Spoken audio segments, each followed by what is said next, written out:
Yes les amis, c'est parti pour le coaching avec les élèves. Ça va être le feu, je suis fatigué, mais j'ai foi que ça va être un bon temps et c'est pour ça que je veux te partager les pépites qu'on aura partagées pendant ce temps-là. On se retrouve de l'autre côté.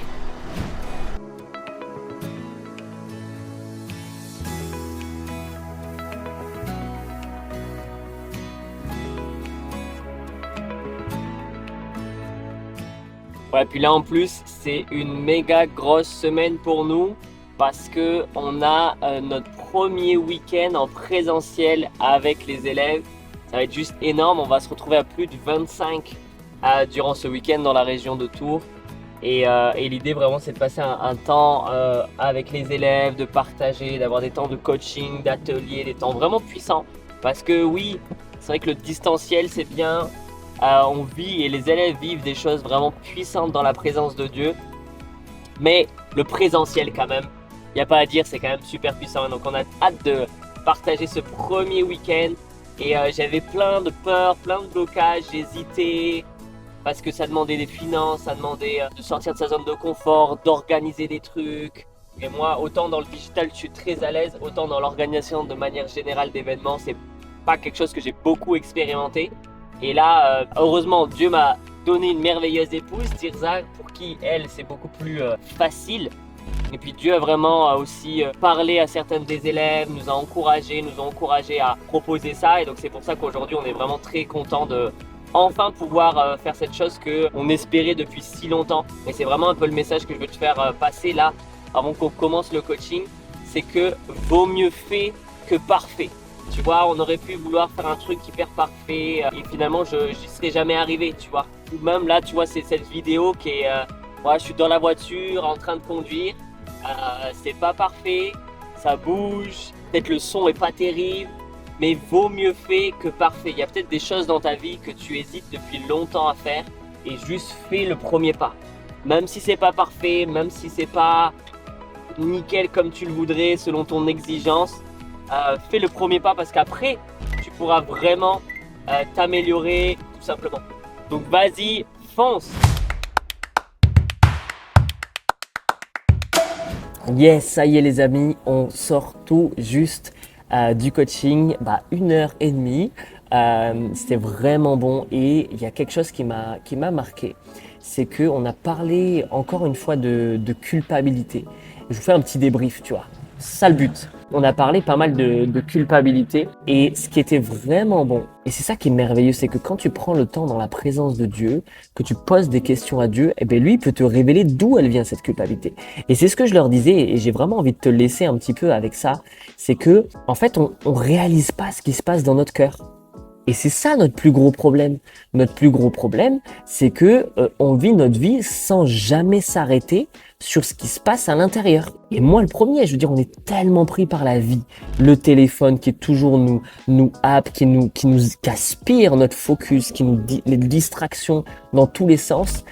Et je pense aussi qu'il y a vraiment une maladie de cette génération-là et de nous en fait, c'est que on est tout le temps distrait. Il y a une forme de fuite en fait, une forme de fuite où on n'ose pas s'arrêter et regarder ce qui se passe à l'intérieur. Et je pense que on doit vraiment, et moi le premier, parce qu'il y a des fois, il y a certaines choses que j'ai pas envie d'aller regarder. Il y a des choses, je me planque bien, je suis bien content de pas aller voir ce qui se passe sous le capot. Mais il y a des moments où on doit s'arrêter, faire une pause et regarder ce qui se passe dans notre cœur. Et la Bible nous le dit, il y a ce verset qui me parle toujours, arrêtez-vous et sachez que je suis Dieu. Et il y a vraiment cette réalité où on doit s'arrêter, prendre le temps avec Dieu et lui dire, ok, Seigneur, qu'est-ce qui se passe dans mon cœur? Viens me montrer ce qui se passe dans mon cœur. Et tu sais, c'est vraiment ce verset aussi que je leur disais, garde ton cœur plus que toute autre chose, car de lui découlent les sources de la vie. Et en fait, si j'ai un coffre-fort, ok, si déjà je sais pas ce qu'il y a dedans, ça sert à quoi que je le garde, tu vois? De la même manière, si je surveille pas ce qui se passe autour de ce coffre, peut-être je vais me retrouver, je sais pas, avec quelqu'un qui sera venu voler ce qui se passe dans mon coffre. Peut-être que je vais retrouver des oiseaux qui auront fait leur nid sur mon coffre. Peut-être que je vais trouver de la poussière, de la saleté, toutes sortes de choses, tu vois. Peut-être que je me serais rendu compte que mon enfant sera venu dans le coffre voler des trucs, ou j'en sais rien, tu vois. Je sais pas si c'est un très bon exemple, mais c'est un peu l'image de dire que Ton cœur, c'est ton coffre. Ton cœur, c'est ce qu'il y a de plus précieux. Et la Bible nous dit, là où est ton cœur, là aussi sera ton trésor. Tu vois? Donc de voir, d'observer. Tu vois, si on veut que notre trésor il soit dans le royaume de Dieu, qu'il soit focalisé sur Jésus, ben, va falloir que j'observe là où est mon cœur. Tu vois? Et là, en fait, c'est pour ça que j'aime tellement poser ces questions aux élèves. Ok, mais dis-moi sur une échelle sur 10, à combien tu es sur la culpabilité. Et j'aimerais t'encourager vraiment en commentaire, dis-nous sur une échelle sur 10, à combien tu es en culpabilité. Et certains me disent, mais je sais même pas noter en fait. Mais oui, parce que, encore une fois, on nous a tellement pas appris à regarder à l'intérieur. On nous a tellement pas appris à décrypter nos émotions. Il y a une des élèves justement qui disait, mais Nast, en fait, je sais pas nommer mes émotions. Ben oui, parce qu'on nous a toujours dit arrête de pleurer, fais pas ci, fais pas ça. On a toujours essayé d'étouffer qui on était, notre personnalité, nos émotions. En tout cas, pour la plupart des gens, malheureusement, et encore une fois, nos parents n'avaient pas, dans la génération précédente, nos parents n'avaient pas cette conscience des émotions, et c'est pas du tout une critique, c'est pas un jugement, c'est juste, okay, je pense que c'est quelque chose qui est plus dans l'air du temps, et sur quelque chose qu'on fait beaucoup plus attention aujourd'hui. Et donc, ça veut dire que c'est quelque chose sur lequel on va devoir avoir besoin d'apprendre, en fait. Je vais avoir besoin d'apprendre à décrypter mes émotions. Pour ceux qui ont vu le film Vice Versa, ben c'est ça. Qu'est-ce qui se passe à l'intérieur? T'as les émotions qui se battent, etc. Et c'est ça, on doit apprendre à décrypter nos émotions, à voir ce qui se passe à l'intérieur. Et pour ça, il n'y a pas de secret, les amis. Il n'y a pas 15 étapes du je ne sais où. Non, la seule étape que tu vas avoir besoin de faire, c'est t'arrêter, prendre ton carnet et passer un temps avec Dieu. Et juste avoir le courage de regarder ce qui se passe à l'intérieur. De faire une forme d'introspection et dire, ok, qu'est-ce qui se passe à l'intérieur? Ok, là, je sens que j'ai tel fardeau, j'ai telle peur, telle inquiétude. Ou là, je culpabilise trop de pas être assez, de pas faire assez. Je culpabilise trop par rapport à telle ou telle chose. Et ça, ensuite, tu vas pouvoir le donner à Dieu. Tu vas pouvoir, je sais pas, si tu culpabilises, tu vas pouvoir te pardonner. Si tu as des peurs, tu vas pouvoir les donner à Jésus. La Bible nous le dit tout le temps. Confie-toi en l'Éternel, recommande ton sort, déchargez-vous sur lui de tous vos soucis. Ne vous inquiétez de rien, mais en toute chose, faites connaître vos besoins. Donc tu vois, c'est partout dans la Bible.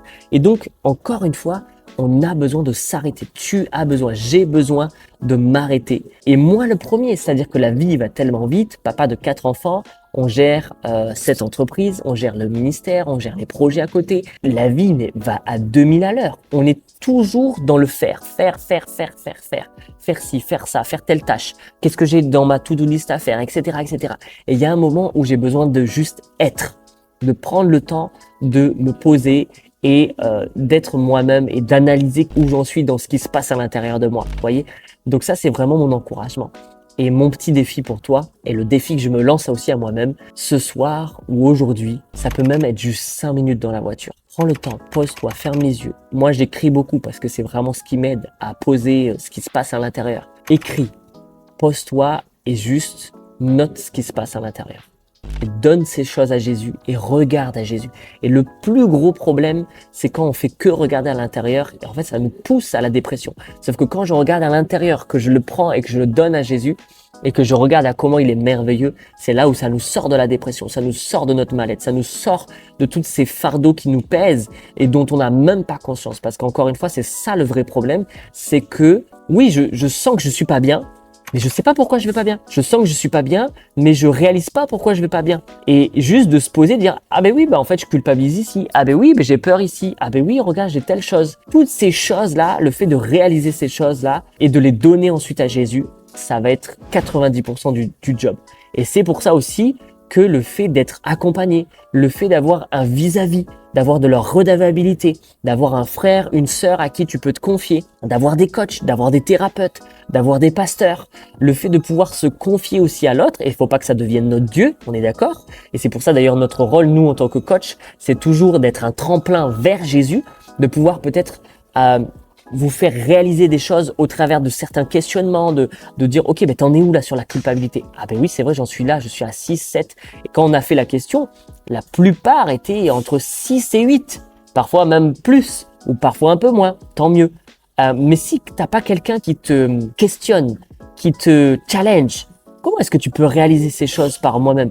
Mais moi, combien de fois, mes formateurs, des mentors, des pasteurs, des gens autour de moi, mais t'en es où avec Dieu? Qu'est-ce qu'il te dit en ce moment? Et ça m'a permis de poser, et ou même juste mon épouse. Ben, t'en es où au fait en ce moment? Vous voyez? Et c'est pour ça que le faire aiguise le faire. On a besoin des autres pour aller plus loin. Seul, je vais vite. Ensemble, on va plus loin. Donc, encore une fois, fais-toi accompagner. Trouve un frère, une sœur qui saura te challenger. Un pasteur, de la relation d'aide, des thérapeutes. Nous, bien sûr, si le cœur t'en dit, si le Saint-Esprit te guide dans ce sens-là. Bref, fais-toi accompagner. La victoire est dans le grand nombre de conseillers, comme nous dit la Bible. En tout cas, surtout et avant tout, prends le temps avec Jésus. Prends le temps avec Jésus.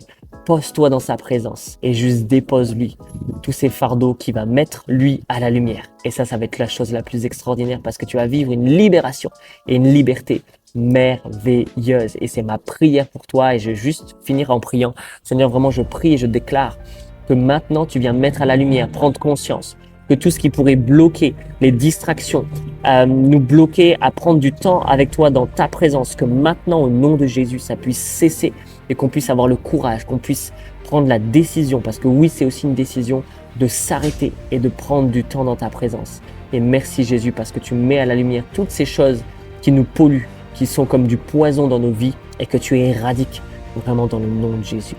Amen.